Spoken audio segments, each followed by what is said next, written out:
Radhe Radhe friends.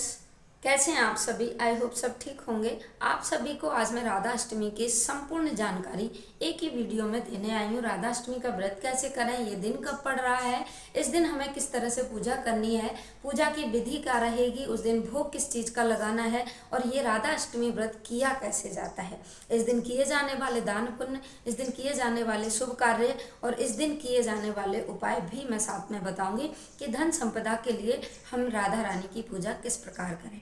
देखिए, राधा रानी कौन थी? राधा रानी थी माता लक्ष्मी का ही स्वरूप थी, जो एक श्राप के कारण पृथ्वी पर राधा बन के आई थी, यानी कि एक महिला के रूप में वो यहाँ प्रकट हुई थी। जिनका जन्म नहीं होता, जो प्रकट की जाए, वो लक्ष्मी माता है, यानी लक्ष्मी माता का भी जन्म नहीं हुआ था, वो भी समुद्र मंथन से निकली थी। वैसे ही राधा रानी का भी जन्म नहीं हुआ था। तो राधा रानी कौन है? माता लक्ष्मी का ही स्वरूप है, भगवान विष्णु श्री कृष्ण का स्वरूप है। तो माता लक्ष्मी का प्रकाट उत्सव हमें विशेष रूप से मनाया जाना चाहिए। वो दिन हमारे सभी हिंदू धर्म में वैष्णव जनों के लिए बेहद पवित्र और पावन दिन होता है। इस दिन का जितना ज़्यादा हम फायदा उठा सकते हैं ज़रूर उठाएं। अब बारी आती है, ये है किस दिन? तो ये है 11 तारीख को। अमूमन लोग एक दिन पहले व्रत करते हैं। 10वीं के दिन हमारे वृंदावन या फिर ब्रज में एक दिन पहले व्रत किया जाता है, उसके बाद ही ये व्रत एक उस दिन राधा अष्टमी वाले दिन किया जाता है। सप्तमी को व्रत किया जाता है, अष्टमी को हमें प्रकाट उत्सव की बधाइयाँ और उत्सव मनाते हैं। लेकिन व्रत हम जो ग्रस्त जन हैं, जो हम मेरी ये वीडियो देख रहे हैं, उन लोगों को मैं एडवाइज करूंगी कि 3 तरह से ये व्रत रखा जाता है। पहला तरीका होता है कि सप्तमी के दिन आप 24 घंटे का व्रत करें, जिसमें सिर्फ फलाहार या जल पी के आपको जिस तरह से आपने जन्माष्टमी का व्रत किया वैसे व्रत करें। और सुबह आप उठ के 4 बजे राधा रानी का प्रकाट उत्सव मनाएं, उन्हें पंचामृत से स्नान कराएं, उनका भोग लगाएं, उन्हें झूला झुलाएं, आरती करें, नीले रंग की पोशाक उन्हें धारण करवाएं। ये एक तरीका हो गया। दूसरा तरीका मैं बताती हूँ कि 11 तारीख को यानी कि अष्टमी वाले दिन पूरे दिन व्रत किया जाए, पूरे दिन व्रत किया जाए, दिन में उनका प्रकाट उत्सव मनाया जाए, उनका उत्सव मनाया जाए, उनके भजन कीर्तन जो भी हमें करना होता है वो हम सारा करें। और करने के बाद हम लोग इस पूजा को पूरे दिन व्रत करके शाम को फलाहार करके हम पूरी रात्रि भर जागरण करके इसे संपूर्ण करें। तीसरा आता है, जो लोग कामकाजी हैं, नहीं कर सकते, उन्हें करना है, तो वो क्या करें कि सुबह 11 तारीख को सुबह 4 बजे आपको उठ जाना है। उठ के आपको राधा रानी को पंचामृत से स्नान कराना है। पंचामृत से स्नान कराने के बाद आप राधा रानी को सुंदर सी नीले रंग की पोशाक धारण करवाएं, उन्हें स्नान करा के मंदिर में सुसज्जित करें, उन्हें अच्छे सुंदर वस्त्र आभूषण दें, जो भी आप नई चीज़ें लाएं उस दिन उन्हें दें। भजन कीर्तन अपने घर में भी करवा सकते हैं, मंदिरों में भी करवा सकते हैं, मंदिरों में भी ये विशेष पूजा की जाती है, वहाँ जाके भी आप ये इन चीज़ों में अपना कुछ योगदान देके या फिर आप अपनी पूजा किसी पंडित जी के द्वारा भी करवा सकते हैं। करवाने के बाद आपको 12 बजे तक ये व्रत रखना है। पूरा 12 तो बज ही जाने इन सब चीज़ों को करने में, 4 बजे से 12 बजे तक आप व्रत रखिए। राधा रानी का प्रकाटोत्सव मनाने के बाद, आरती करने के बाद, भोग लगाने के बाद आप भोजन ग्रहण कर सकते हैं या व्रत का पालन वहाँ तक खत्म हो जाता है। व्रत करने का ये 3 तरीके मैंने आपको बता दिए, ये बहुत बेहद सरल तरीके हैं।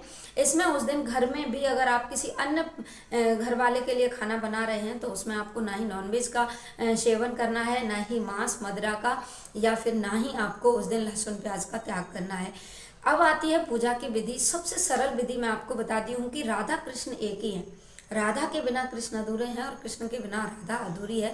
तो राधा कृष्ण दोनों के साथ में ही पूजा करें। अगर विग्रह आपके पास है तो बहुत अच्छी बात है, नहीं तो आप लड्डू गोपाल को राधा बना के, यानी लड्डू गोपाल तो हैं ही, वो राधा रानी भी बन गए, उन दोनों की साथ में पूजा करें। जिन लोगों के पास विग्रह नहीं है वो राधा रानी की और कृष्ण की जो इकट्ठी यानी कि सम्मिलित में जो मूर्ति होती है उसकी आप पूजा करें, उन्हें हार चढ़ाएं, उन्हें स्नान कराएं, भाव से स्नान कराएं। इन सभी चीज़ों की वीडियो मैं लेके आऊँगी कि आपको मंदिर में पूजा कैसे करनी है, घर में पूजा कैसे करनी है, और आप राधा रानी की फ़ोटो की पूजा कैसे करें, लड्डू गोपाल को राधा कैसे बनाएं। अब उस दिन के नियम जान लेते हैं कि उस दिन सुबह से शाम तक नियम कौन से धारण करने हैं। सबसे पहले 4 बजे उठ जाइए। 4 बजे उठने के साथ ही आपको राधा रानी को प्रणाम करना है। राधा रानी को बोलना है कि हे राधा रानी, आज आपका प्रकाट उत्सव है। मैं इतना ज्ञानी हूँ कि मुझे धर्म का तो नहीं पता कि नियम पूजा पाठ क्या है, लेकिन मैं पूरे श्रद्धा भाव से आपका व्रत करूंगा और पूरे दिन आपका नाम स्मरण करूंगा।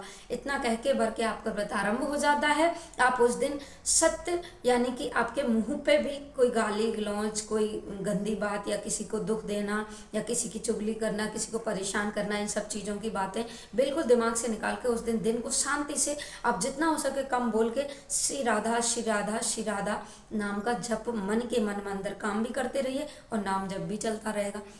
जितना ज़्यादा उस दिन राधा रानी का नाम जप करेंगे या कृष्ण का नाम करेंगे या फिर कृष्ण महामंत्र का जाप करेंगे, जैसे कि हरे कृष्णा कृष्णा हरे हरे हरे राम राम राम हरे हरे, क्योंकि हरे का अर्थ ही राधा रानी है।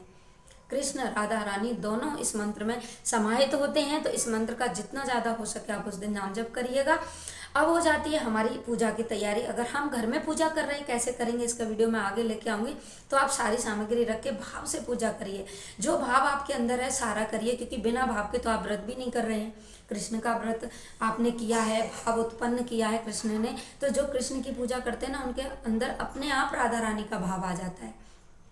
तो अगर राधा रानी का भाव है, वो भाव से पूजा करिए। राधा रानी बहुत जल्दी प्रसन्न होने वाली एक देवी मानी जाती हैं। अब उस दिन के भोग के बारे में मैं बता देती हूँ। कई लोग 56 भोग का भोग भी लगाते हैं, क्योंकि राधा कृष्ण इकट्ठे हैं तो 56 भोग दोनों के लिए ही लगाया जाता है।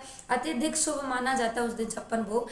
लेकिन अगर आप नहीं लगा पाए हैं तो आपको क्या करना है, उस दिन अरबी की सब्जी अवश्य रूप से बनाई जाती है। राधा रानी को कहा जाता है अरबी की सब्जी बहुत पसंद थी। कढ़ी चावल उन्हें बहुत पसंद था। मधुकरी उन्हें बहुत पसंद थी।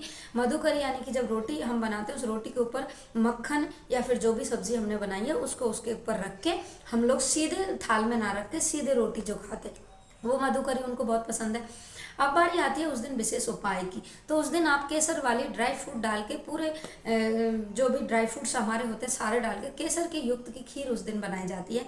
और खीर का भोग भगवान नारायण और माता लक्ष्मी यानी कि दोनों को लगाया जाता है, राधा कृष्ण को। आपको पता है कि राधा रानी का प्राकट्य हुआ था तो माता लक्ष्मी का प्राकट्य भी हुआ था। ना राधा रानी अलग है ना ही लक्ष्मी माता अलग है। तो लक्ष्मी माता को सबसे अत्यधिक प्रिय जो होती है वो खीर होती है।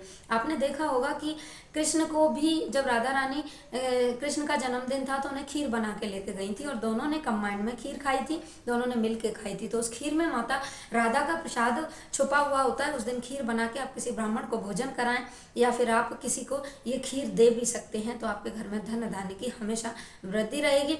आई होप लगी वीडियो, जो भी वीडियो में मैंने जानकारी दी वो आपको अत्यधिक काम में आई होगी।